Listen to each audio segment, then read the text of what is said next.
Hello everybody, welcome to the United Stands. I'm Mark Goldbridge and this is your latest Manchester United news. How you doing this afternoon, or this evening, or this morning? Lots to get into. We're going to be talking actually about Ruben AMorim. Is he desperate or brave in his new tactical approach? It's very clear from the game against Liverpool that we definitely did not play in the way that I think AMorim wants to play. And his team selections against Chelsea and Liverpool have been more about experience and less about a vision. And his tactics have been less about possession and more about, well, dare I say it, directness. Is that something that's sustainable? Is it something he will stick with? Will he mix and match? Do you think it will work? Because hitting middle of the week from Liverpool and proximity to Brighton, I do see a lot of people who are massively positive like me, but I also see people going, I don't think this is going to work. I think we're going to be back where we were very, very soon because I don't think this is going to be sustainable. So I want to talk about that and we can delve into it with some stats as well, because whilst Manchester United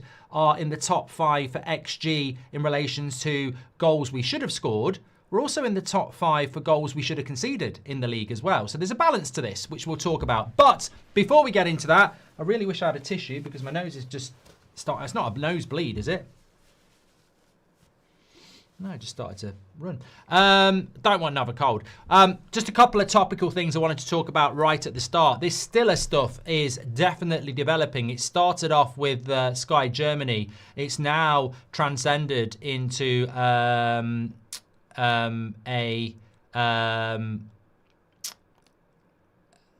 Plettigol and Fabrizio Romano talking about it as well. So Plettigol said this afternoon, Mords was talking about it, Man United are monitoring Stiller, who is very open to a move next summer. Should Stuttgart buy out his release clause, they currently intend to demand more than 50 million euros. Fabrizio Romano, Angelo Stiller is really appreciated internally at Man United. The club have been tracking him and will continue to do so in the coming weeks and months. So solidifying concrete, I would say, is what we can add to Stiller over the last sort of 24 hours. Certainly an option for Manchester United. Certainly having a very good season at Stuttgart. Certainly be classed as more of a Cunha and Burmo type signing because he's a little bit older. I think he's 24. And certainly someone to keep an eye on. But look, as Mords was saying on the 2 o'clock show, the issue with the midfield debate, and it goes into a little bit about AMorim's tactics and whether this new approach of being less possession, more experienced and more direct, is that sustainable between now and May? Because, well, I want to delve into that, but is it also sustainable between now and May that we get by with Bruno, Casemiro, Mainu and Ugarte as our midfield? That's the million-dollar question, isn't it? Because what's very, very clear is that whether it's Stiller, Belieber, Anderson, Wharton, we're not getting any of those players, if we're going to get any of those players, until next summer. So have we got enough to get through till the summer? I see a lot of debate about these players, and they are very, very good players, but have we got enough to get through until the summer and then buy one or two of these players? And that's going to be the million-dollar question. Talking about players, some positive news about Lisandro Martinez. Maybe expected, but look, it's positive whilst it's development. So Martinez this week has been on the grass. Not that sipe, he's not that sort. He doesn't need to relax. He is... Tell you what, if you go to New York, it's all you can bloody smell. Legal there. But the point is, Martinez is back on the grass with his teammates, playing with the ball. Contact training, it started, it's developing. So I suppose the next question with Martinez is, when will we see the butcher back for Manchester United? Because then I think we're going to start having a very interesting conversation. We've seen certain players left out that we don't want to be left out for experienced players. You're telling me Luke Shaw's going to bench Martinez? I mean, that's the battle, isn't it? Becomes very real then. Luke Shaw, might think staying fit gets him in the World Cup. Can he bench Martinez? But it's a long road back for Martinez. I don't think Martinez is going to be back kicking a ball competitively for Man United this side of the international break. We've actually got Brighton Saturday, Forest the following Saturday, and Spurs the following Saturday. I don't think he's back. Maybe on the bench for Forest or Spurs, but I don't think he's competing until after the international break anyway. But look, I'm very excited to have him back. Jason Anderson, get your comments in. As always, says Luke Shaw will play left back. Where you been, Jason? There ain't no way in a million years Luke Shaw's playing left wing back for Manchester United. He ain't playing left wing back for anybody anymore. he'd be injured within 5 seconds. He ain't running back and forth like that anymore. No chance. He'd be absolutely broken within one sprint. He can't do that anymore. No. I mean, and analyse the game, mate. Luke Shaw doesn't do that anymore. He was very good when he did, back and forth, but probably, if we're being serious, one of the reasons he doesn't get injured anymore is because he plays within himself. And Ryan Giggs did this when he had problems with the hamstrings. He could never sprint at 100% anymore. He had to do it like 70% or something because of his hamstrings. And Luke Shaw is definitely managing his body now. You know, sprinting up and down for 90 minutes, forget it. Never going to happen. Same with Mason Mount. They just can't do it. So then we're managing their minutes and we're managing their, stamina. Luke Shaw doesn't sprint around like that anymore. There's no way he's going back to left wing back. Is Belieber's attitude a problem? Starting to think so, says Evan. Well, let's leave Belieber alone until Saturday because we might be playing against him in relation to that. But look, let's get into the show. I want to talk about this. So, desperate or brave? What are your thoughts on Ruben AMorim's new tactics? And when I say new tactics, I've got the old Y Scout up again here. And interestingly, hopefully you'll find it interesting. Let me just get it going here. Why is it doing that? I hate it. If you leave it for a moment, it starts to mess about.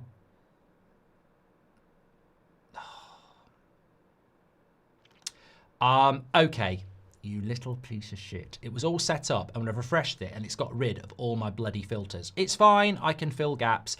So, look, basically what I'm saying is against Chelsea, as we know, we saw a very, a team selection that maybe not all of us were completely happy with, the old experience, etc. Against Liverpool, again, people weren't happy with the team selection, a lot of experience in there. So what we've seen of Amorim since being under pressure is he is happy, well, I wouldn't say he's happy, but he's willing to drop younger players, whether it's Yoro, Dorgu, Sesko. He's willing to drop them for more senior players. That's the pattern we're seeing from Amorim. He doesn't really drop senior players. Not that often. Not in the big games anyway. It's the Maguires, it's the Shaws, it's the Brunos, it's the Casemiros, it's the Dalots. They're in for those games, as we've seen against Chelsea and against Liverpool. Is that now his tactic? Is that his tactic now to go more experienced in the bigger games to try and get the points? And will that continue against Brighton, or will he go back to a longer term vision in some of the games? Also against Liverpool, let's be very honest, I saw it, Dalot running from one side of the pitch to the other to launch Rory Delap type throw-ins. Lots of long balls going forward from the defence and from Lemens. The old diagonal was back again. Very direct football from Manchester United. Very low possession.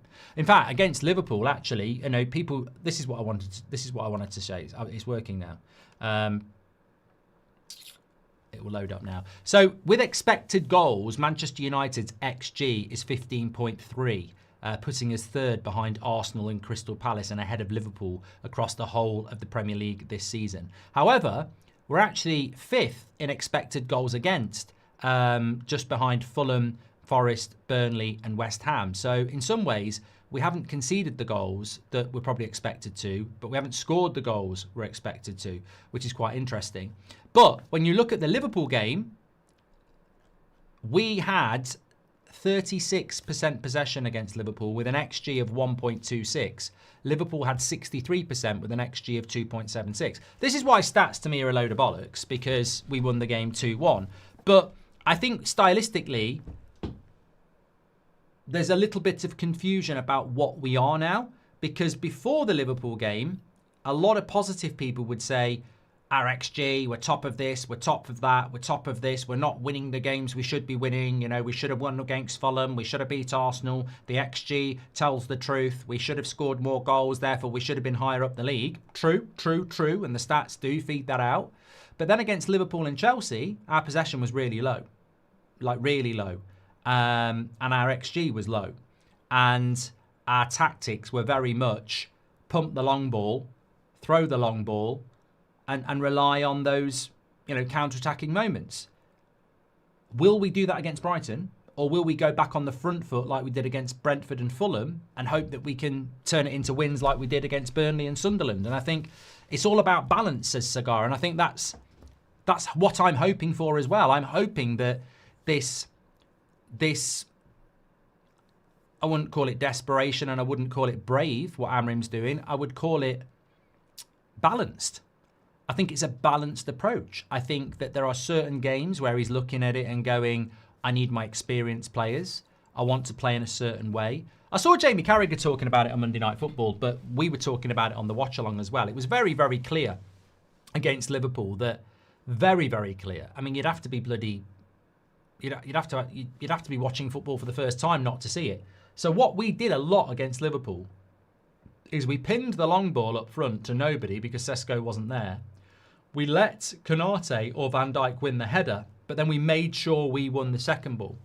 And it was a pattern that was immediately evident in that game, and it continued for about 60 minutes.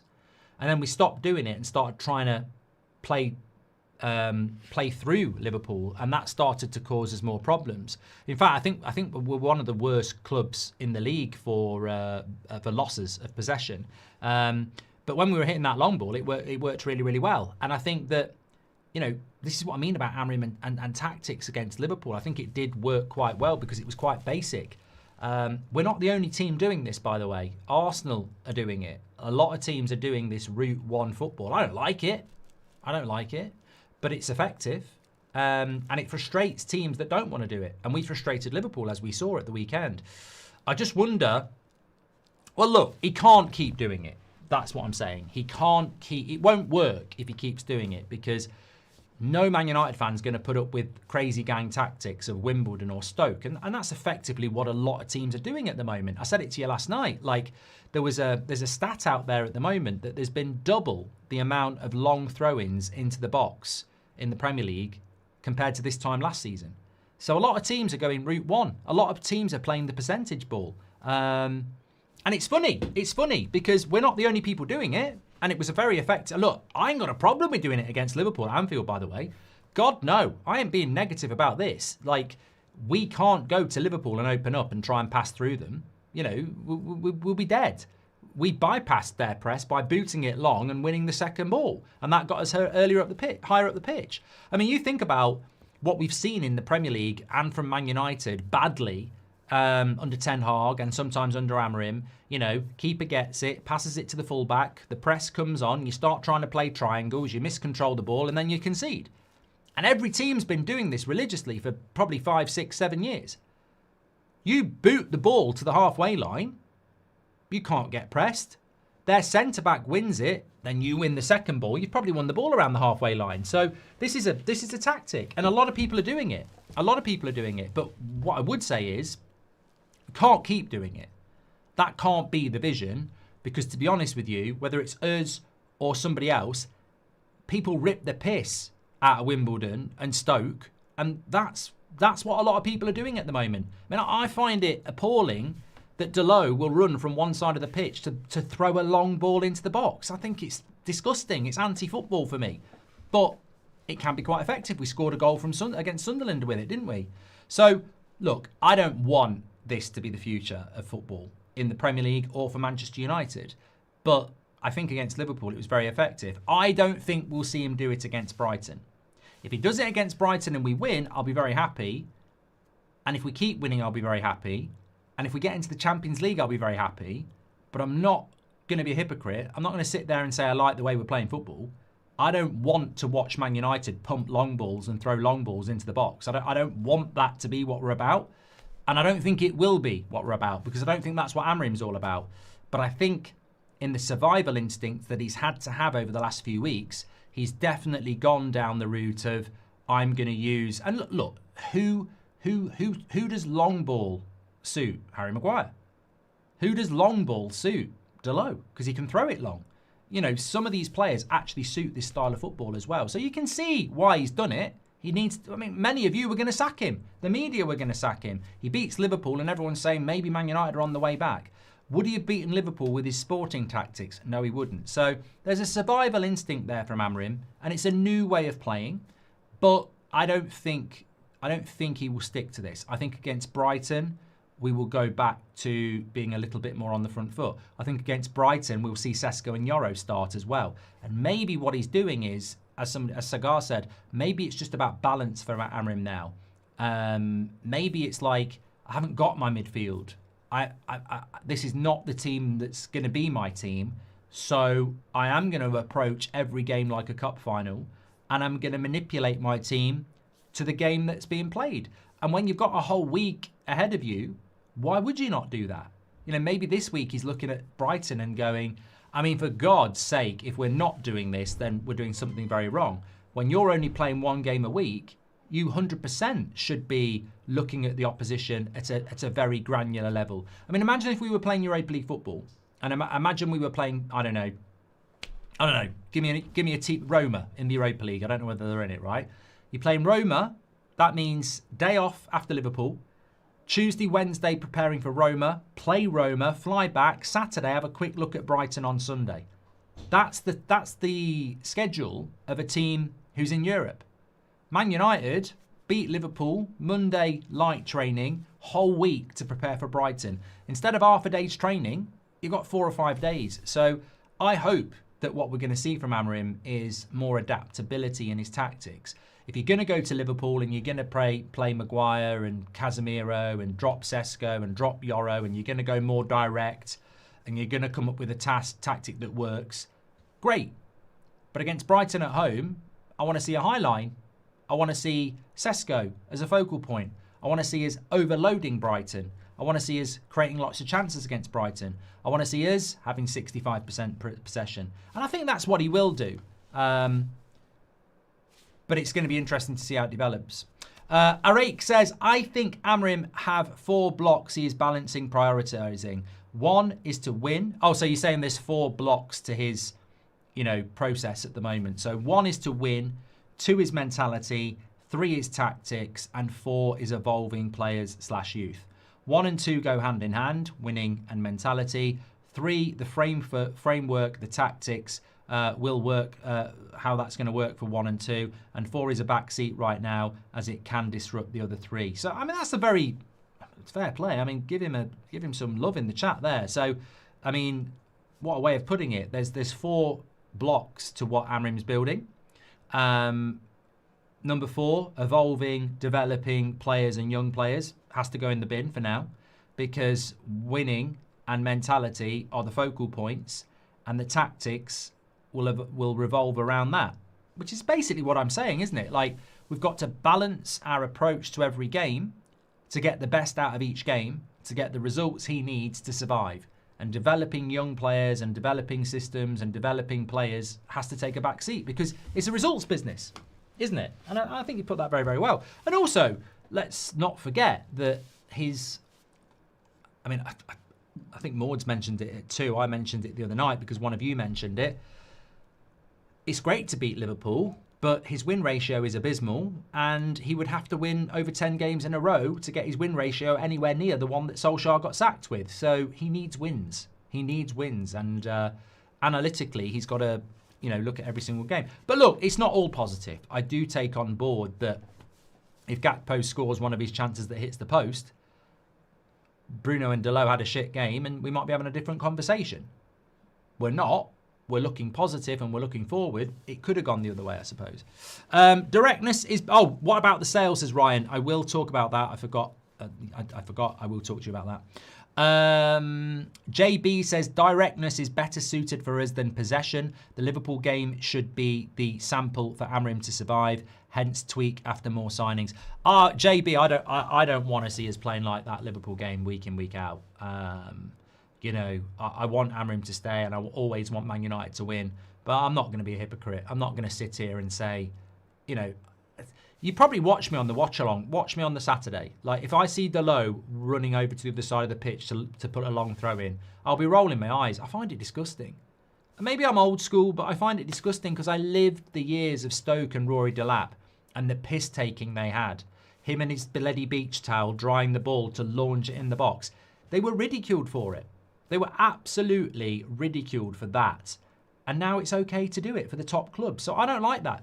I don't like that style of football. I want to win. I want to win, but I wouldn't sit here and be an advocate for us playing like we did against Liverpool every week. I'd get pretty down about it pretty quick. You can't be doing that against bloody Burnley and Brighton and teams like that. We're Manchester United, and not for 1 minute do I think Amorim will do that. By the way, I think Ruben AMorim, if you know anything about him, he has principles about how he wants to play, and he understands what Man United's all about as well. And I think he will do that. And I think Liverpool was about necessity. And again, what did I say on Friday? I said it on Friday night. Absolutely, go to Anfield, park the bus and counter. Absolutely go and do that. So I'm not saying what we did at Liverpool was wrong. It was absolutely right. But I wouldn't want to see that week in, week out. I can't stand it. Emily Derry says, we play long and direct and low possession against teams like Liverpool because we can't compete in the midfield, but we do have good runners. And I think this is a great point, Emily. Absolutely spot on. You bypass the midfield because it's not good enough. Absolutely. So maybe we will do it more. Maybe I'm wrong. I think against teams that sit off us, we won't do it. We won't. Like low blocks, and we will play against low blocks the same way Liverpool will come up against the low block against us because they're better than us on paper. We will play teams that we're better than, and they'll low block us, and I think we won't hit long balls then. But teams that want to press us and are better than us in the midfield, I think we'll hit long. Like Newcastle, I think if we went to St James's Park, we'd hit long balls because we would not want to try and play through a midfield that's better than ours. So I think you're spot on, Emily, yeah. And look, the hope is that a lot of the games this season, we won't have to play like that because we'll be the ones on the attack. But there will be games this season where I think we do play like that, yeah. And then I have to concede what people were saying in the week. Harry Maguire will start against Liverpool because we'll probably be more direct and rely on set pieces. And it worked. Nick P says, I think his new tactics are to have tactics. I mean, he looks like he's setting up to adapt to the opposition now rather than stick to a rigid system, says Nick P. Do you like that, though?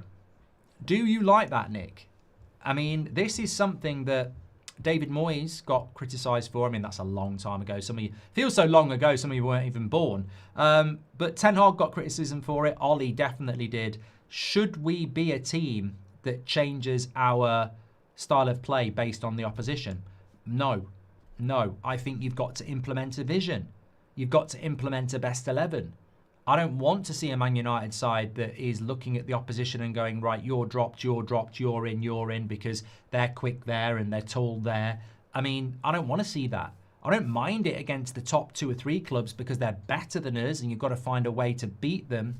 But there are games, well over 60% in the Premier League, I would say, where we should be big enough as a club to implement our own style of play. I mean, I don't want to go to bloody Goodison. Well, we won't be going to Goodison Park. But I don't want to go to Everton or play Everton and go, ooh, Tarkowski's big. Let's put Harry Maguire on him. I want teams to be worried about us. Yeah. When Amrim says you need to trust your gut, all I hear is he doesn't have a clue. You should always be able to figure it out and have solid reasons for your decisions, not trusting your instincts, says Shahin. Thank you very much for that. I think United will beat Brighton comfortably, but it'll be a tight game, says Koss. Thank you very much. Robert Kelly says, Amrim used a tactic to beat the opposition and it worked. Why would you play to your opponent's strength? The beautiful football will come in when progress is achieved. Yeah, and I think that's what I'm talking about, Robert. I mean, I've seen a few people criticising the way we played against Liverpool, but, you know, what else are you going to do? I think as long as it doesn't happen against Brighton or Forest, where I think we should be able to go and implement our own way of playing. I mean, look, people forget we actually played well against Sunderland. We played well against Arsenal. We played well for the first 20 minutes against Fulham. We played well against Man City for 20 minutes. We're not bloody Stoke. You know, we don't need to, you know, oh my God, we're so rubbish. Let's just park the bus and hit the long ball and launch long throw-ins into the box and hope to get a little flick on. We're better than that. But against Liverpool, I understand it. Adaptability is a vision of its own and requires much more skill as a manager, says Dan. Thank you very much for that. Appreciate it. Right, let me have a quick look here. Okay, sorry, I just missed something there. Sully says, comfortable but tight doesn't make sense. I mean, look, I can't believe, I said it this morning, I can't believe how quick this week is going. We're previewing the Brighton game this time tomorrow, which is just amazing. The week's absolutely flying by. But I think we'll beat Brighton. I might be completely wrong, but I think we'll. I think Brighton are the most inconsistent and unpredictable team. They're basically the Southern Man United. Like, they can beat anybody, as they already have this season. They've beaten Man City, haven't they? But they can lose to anybody. And I think for us, I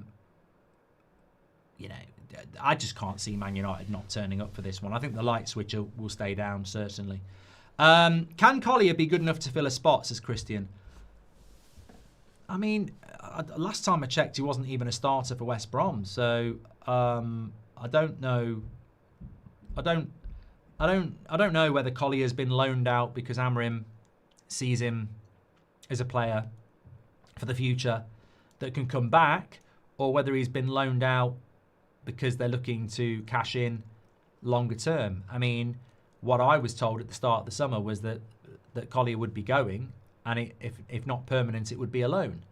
A lot of people didn't believe that, and lo and behold, he did go on loan. So I don't know whether there's a future for Collier at Manchester United. I mean, look, if he did really, really well in the Championship, you'd be really silly as a football club not to reassess him, and that's an opportunity he's got. I mean, I had high hopes for Collier, but I think the big season for him was the season that Ten Hag got sacked, and he spent most of it injured, didn't he? So, Andrew Luciano says, in my opinion, you have to be adaptable to have consistent results. Look at Arsenal; they always show up according to opponents that they're playing. No, I don't agree with you on that one. I half agree with you, Andrew, but I don't agree with you on that one. Arteta does not look at the opposition and go, let's play in a different way today. Arsenal's problem is far more simplistic than that. When you watch Arsenal last night for 10 minutes after the first goal goes in, Atletico Madrid have to open up to try and get back in the game, and they kill them with 4 goals. If you are a team that plays your way against Arsenal, then they will look to batter you. Most teams against Arsenal play a low block, which is why Arsenal have mastered the set piece. Because against a low block, it's hard to break a team down. You're probably going to get a lot of corners from deflections, etc. So Arsenal and Arteta are not looking at the opposition and going, how do they play? Let's find a way. Arsenal want to play their way. The opposition park the bus, and Arsenal have to find a way to beat that. And that's why they've become very good at set pieces, because if they can't play through a team, they've got to find another way of doing it. Arteta has his way of playing. He knows how he wants to play. And if he can't do that, he will, find a way through with a strong defence and set pieces. And he's built a squad around that over multiple years. AMorim hasn't built his team yet. So I don't think there's any similarities. I mean, Arteta, how many years has Arteta had at Arsenal as well? I think Arsenal are the finished project under Arteta. I don't think there's anything more to do other than win things. He's got everything he needs. His bench is incredible. They're a very good side when teams want to go toe-to-toe with them. And if teams don't want to go toe-to-toe with them, they'll just keep beating teams with a strong defence and a set piece. So, yeah, we're not like Arsenal. I hope we are at some point, but we're not like that yet. Why can't you have a team that can play possession or play counter-attacks, says Tracy? Well, we can. That's the balance that we're talking about. As I said, I don't think there should be any criticism of the way that we played against Liverpool, because there was only one way to play. But I'd be very annoyed if I was watching us against Brighton playing like that. If that was the new way of playing for United, I'd be very annoyed. If Sesko and Yoro are on the bench again, and Delo's chucking his long throw-ins into the box, and we're bypassing their midfield with long balls, and being very direct. Your possession stats are going to drop straight away, aren't they? Talking of which, I just wanted to go through some things, because we don't necessarily do this a lot for the team. So just to run through a few things around United. So construction, first of all. So when it comes to construction, we are second in the league for long passes this season. Only Wolves have played more long balls than us. So the top 5 for long passes are Wolves, Manchester United, Everton, Bournemouth, and Crystal Palace. Now, bar Bournemouth and Man United, I think 3 of those teams are definitively counter-attacking teams. So it's interesting that we're second in the league for long passes. So we are being more direct, even beyond the Liverpool game. In relation to... let's have a look at anything else that we're in the top 5 for. Let's have a look at defence. Yeah, I mean, defence is a lot of it's going to be... Oh, here we go. Ball losses, we're 3rd. Bournemouth are 1st for ball losses. Liverpool are 2nd for ball losses. And Man United are 3rd for ball losses. I mean, that can be a good and a bad thing because Bournemouth are, Liverpool are the champions. Bournemouth are doing very well. Does that not show that you're having a lot of possession, I suppose? You could look at it in that way as well. Let me have a look at attack.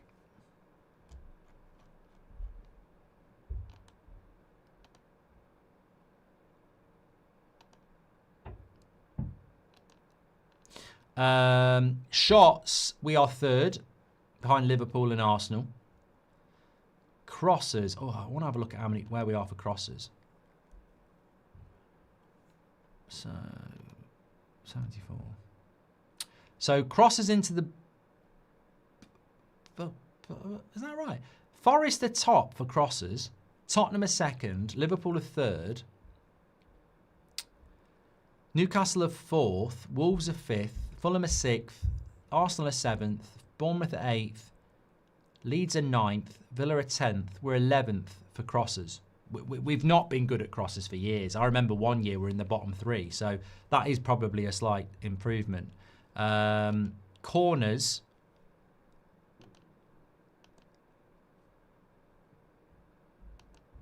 We are quite low on corners actually. We're about 12th on that. Touches in the penalty area. I'm sure we're quite good at this. Oh no, we're 6th for that. 1 versus 1 dribbling. So also you can get stats for everything. Oh, we're very low on that. We're very low on that. Tottenham are number 1, Man City are 2, Arsenal are 3, Forest are 4, Leeds are 5, 6, 7, 8, 9, 10, 11, 12, 13, 14. We're 15th. So we're really low on crosses, we're really low on corners, and we're really low on one-on-one dribbling. And we're 2nd for long balls. We are quite direct then, aren't we?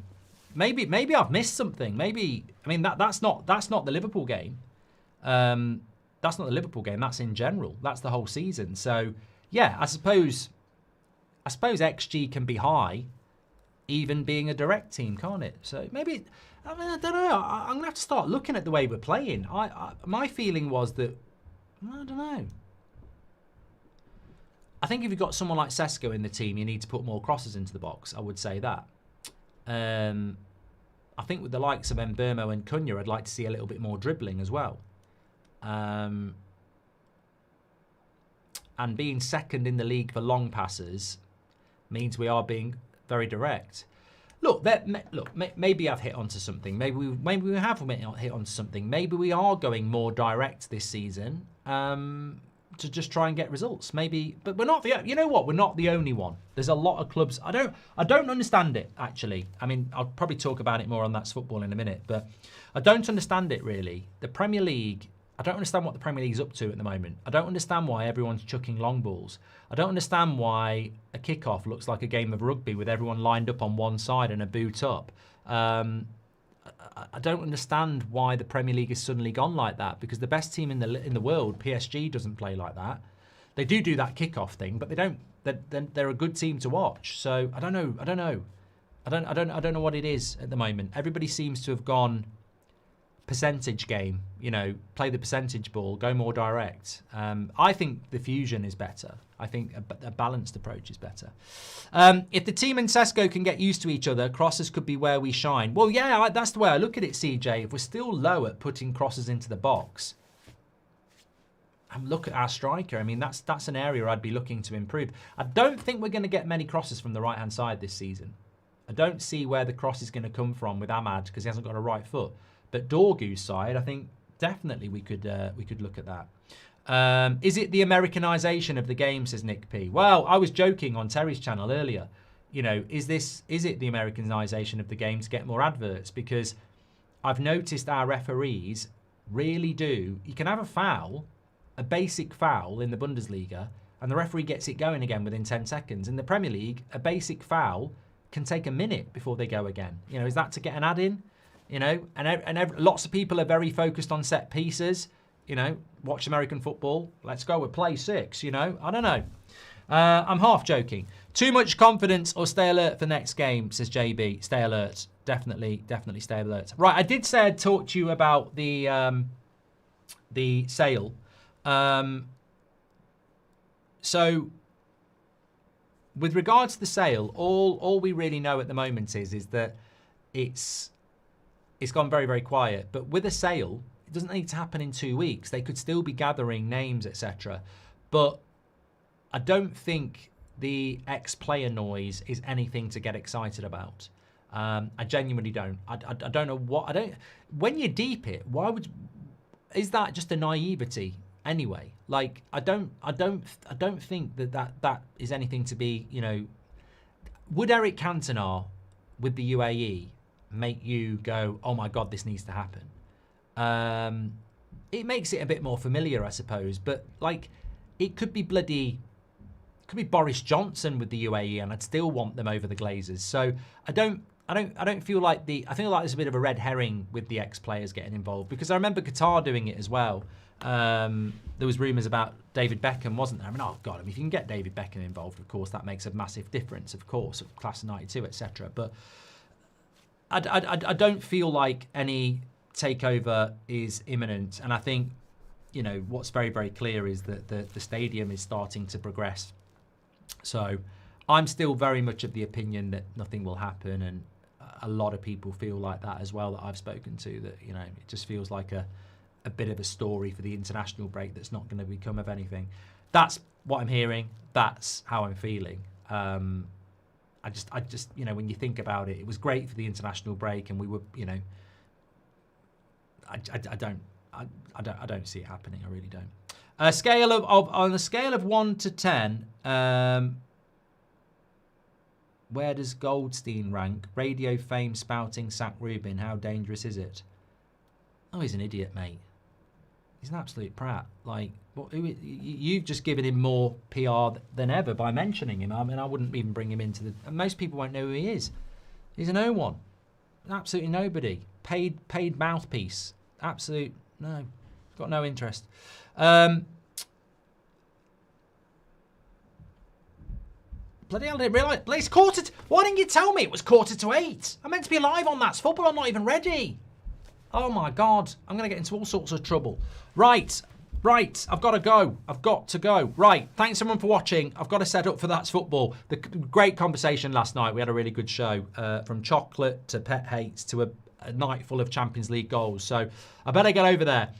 Talk shit. Exactly, Savage. Yeah, if you're listening to it, you know, that's your biggest problem. Right. I'll see you over on That's Football in a minute. Thanks everyone for tuning in. Don't forget, tomorrow we've got Ben Jacobs on the show at 2 o'clock, like we do every Thursday. So we'll have sale updates, transfer, everything like that. And tomorrow night we've got the preview for Brighton already. So it's all going on. Thanks very much for watching. I'll see you over on That's Football, and I'm going to be 5 minutes. Tell them I'm going to be 5. Speak to you in a minute.